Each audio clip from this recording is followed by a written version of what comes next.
Ya, itu. Yang kedua, Nabi SAW pernah katakan dalam hadis riwayat Al-Bukhari, Rasulullah SAW katakan, "Man tarakal asra faqad habita amaluhu."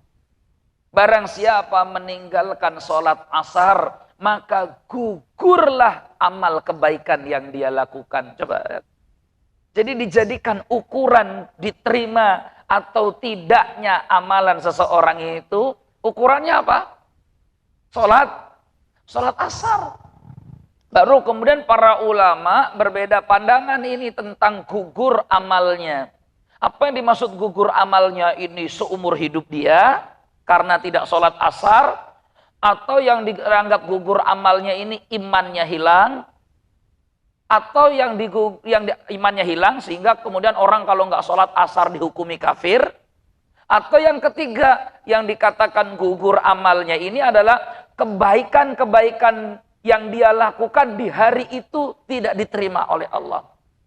Nah, pendapat yang ketiga itulah yang dikuatkan oleh Imam Ibnu Hajar Al-Asqalani Asy-Syafi'i, ulama besar mazhab Syafi'i.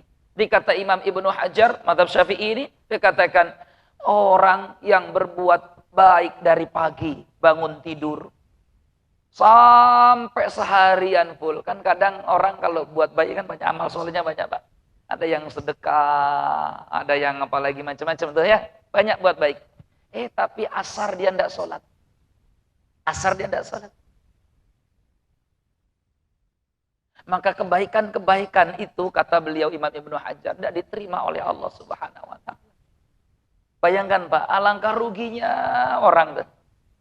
Ya, karena bisa jadi ada orang-orang baik di luar sana yang dia tidak sholat datang ke masjid. Dia nggak datang ke masjid, dia juga tidak sholat di rumah, tapi baik. Tapi kebaikan itu gugur karena dia tinggalkan sholat asarnya. Maka sholat asar ini luar biasa penting. Ya, jangan sampai kita tinggalkan. Jangan sampai kita tinggalkan. Bahkan Al-Quran menyebut secara spesifik. Kata Allah Subhanahu wa Ta'ala, "Hafidhu 'ala salawati wa salatil wusta." Jagalah kalian salat yang wajib dan salat wusta. Sebagian mengatakan salat wusta menurut Ibunda Aisyah adalah salat asar. Kata Ibunda Aisyah, salat wusta adalah salat asar. Disebutkan spesifik salat asar. Ya. Oleh karenanya, tafadhal silakan kita jaga betul-betul salat ini, jangan sampai kemudian kita tinggalkan. Kalau sudah dikerjakan jangan ditunda-tunda. Nanti kalau ditunda-tunda kita masuk ke ayat yang kemarin kita bahas, fawailul lil musallin alladzina hum an salatihim sahun. Apalagi nunda-nunda asar sampai mau deket maghrib. Kemana aja nih sholat asarnya? Aduh, tadi belum sempat, lagi banyak kerjaan. Atau macet di tengah jalan dan lain sebagainya, ya. Maka harusnya asar dulu baru pulang dari kerjanya. Wallahu ta'ala a'lam bishawab.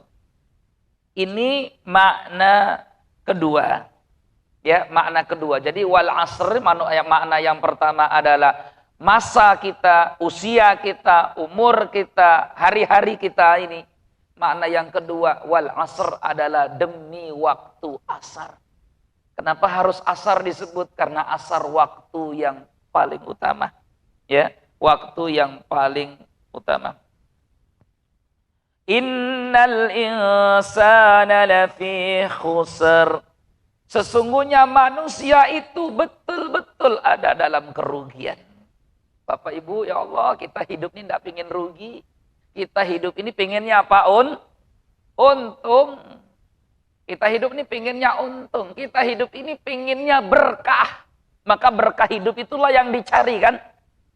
Karena berkah itu artinya ziyadatul khair, selalu bertambah kebaikan-kebaikannya. Sementara orang yang rugi itu adalah tidak menambah kebaikan, justru menumpuk dosa-dosanya. Itu orang yang rugi. Maka saya selalu katakan, ibu bapak, cerita orang di akhirat nanti cuma dua. Kalau kita ini hidup di dunia banyak cerita. Banyak ceritanya. Yang ini begini, yang ini begini, yang itu begitu. Macam-macam cerita di dunia ini. Tapi di akhirat cerita manusia itu cuma dua. Nasib kita ini cuma dua. Tidak ada lagi yang ketiga. Tidak ada ketiga. Kalau kita tidak jadi ashabul yamin, kita akan jadi ashabu shimal. Kalau kita tidak jadi kelompok kanan, kita akan jadi kelompok kiri. Kalau kita tidak jadi orang sa'idun bahagia, maka kita akan jadi orang syaqiyun menderita. Tidak ada yang setengah bahagia, setengah menderita. Kalau kita di hidup ini ada yang kadang bahagia, kadang menderita. Di akhirat tidak ada kadang bahagia, kadang menderita. Tidak ada, Pak. Bahagia betul, kalau menderita, menderita betul. Begitu di akhirat. Makanya tidak ada di kelompok yang ketiga. Kalau tidak berat timbangannya, ya ringan timbangannya.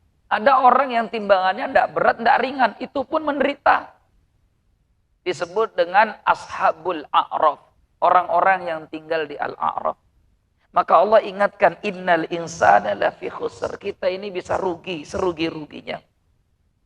Kata Imam Ibrahim bin Adham, innal insan, sesungguhnya manusia itu, idza ummira, kalau bertambah umurnya, fid dunya, di dunia, waharama, dan semakin bertambah tua, lafi naqsin, maka pasti banyak kekurangan dan kelemahannya.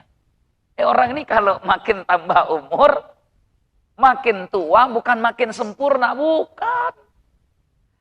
Ya, jadi kalau ada orang bahasa begini, saya nantilah mau taubat kalau sudah pensiun. Ya Allah.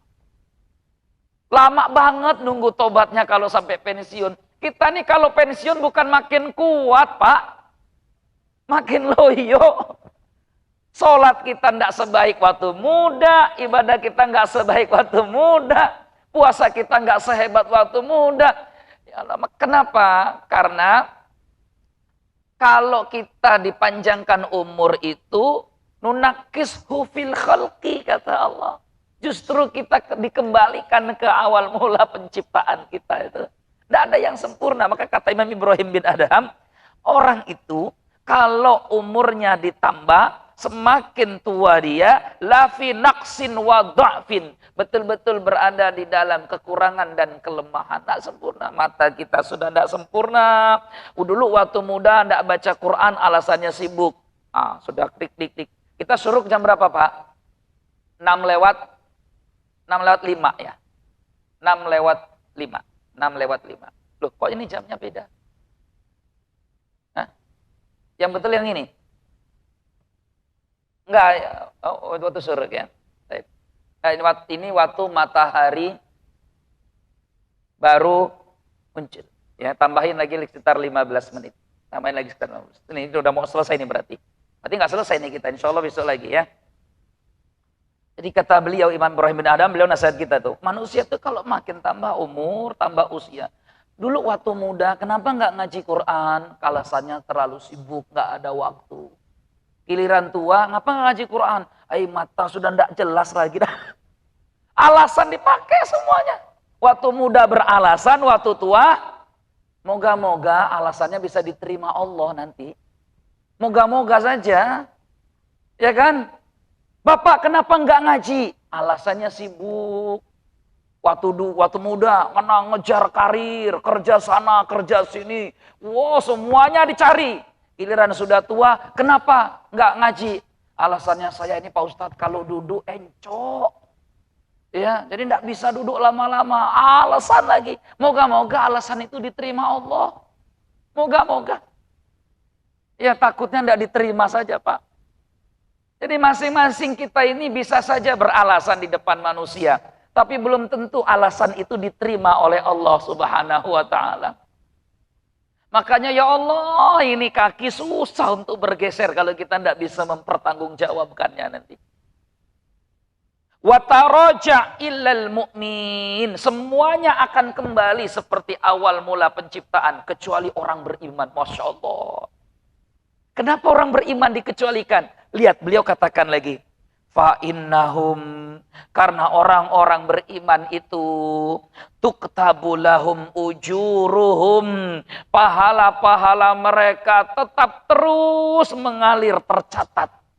Biarpun sudah tua, tidak bisa lagi beribadah sempurna. Biarpun sudah lemah berbaring di ranjang, tidak bisa lagi sholat berjamaah ke Masjid Muhajirin. Biarpun sudah, tidak bisa bergerak di kursi rodanya, tidak bisa lagi berpuasa seperti dulu waktu-waktu sehatnya. Orang beriman tuh pahalanya terus mengalir. Kenapa? Allati kanu ya'malunaha fi hali syababihim. Karena Allah catatkan untuknya pahala di masa tuanya, di masa rentanya, di masa lemahnya. Pahala amalan yang dia lakukan kebiasaan di waktu mudanya. Allahu Akbar. Ini ada orang yang terbiasa puasa sunnah sejak umur 40 tahun. Ya, sejak umur 50 tahun. Pada usia 65 tahun, yes, sakit parah, stroke dia. Tidak bisa apa-apa. Sudah berpuasa 20 tahun. Tapi pahalanya setelah stroke tetap dapat ngalir terus, Pak. Kenapa? Itu karena dia biasa beramal soleh di waktu sehatnya dulu. Ada orang sejak umur 30 tahun dia tidak pernah tinggalkan masjid, sholat berjamaah 5 waktu. 60 tahun usianya, rubuh. Baring di ranjang 10 tahun lamanya. Oh, pahalanya ngalir terus itu. Pahala. Padahal zuhur dia tidak ke masjid. Asar dia tidak ke masjid. Maghrib dia tidak ke masjid. Bahkan ada yang tetap mendapatkan pahala taklim. Pengajian. Ikut dapat pengajian. Kenapa? Toh semasa hidup, semasa sehat. Dia ini ahli taklim. Allahu Akbar. Ini kabar gembira, Pak. Ini kabar gembira. Ya. Sebutkan oleh Imam Al-Qurtubi, Masya Allah. Laqad khalaqnal insana fi ahsani taqwim, thumma radadnahu asfala safilin. Jangan sampai kita jadi orang menderita. Makanya kata Allah, manusia itu sudah diciptakan dalam sebaik-baiknya ciptaan. Jangan sampai dikembalikan oleh Allah ke dalam tempat yang asfala safilin, serendah-rendah. Maka berbuat baik, Pak. Ihsan. Ihsan, ihsan, ihsan. Baik, ada waktu 10 menit. Kalau nanti kita ada diskusi, silakan bisa diskusi. Karena ini belum boleh sholat syuruk jam segini. Ya, belum boleh sholat syuruk. Sampai jam 6. Baik. Jadi pesan terakhir, ihsan, Pak. Ibu, apa itu ihsan? Ihsan artinya biasakan kita berbuat baik. Karena orang yang berbuat baik, dia tidak akan rugi. Kenapa tidak rugi? Ketika kita tidak bisa melakukan kebaikan itu, pahala tetap terus mengalir kepada kita. Wallahu ta'ala a'lam.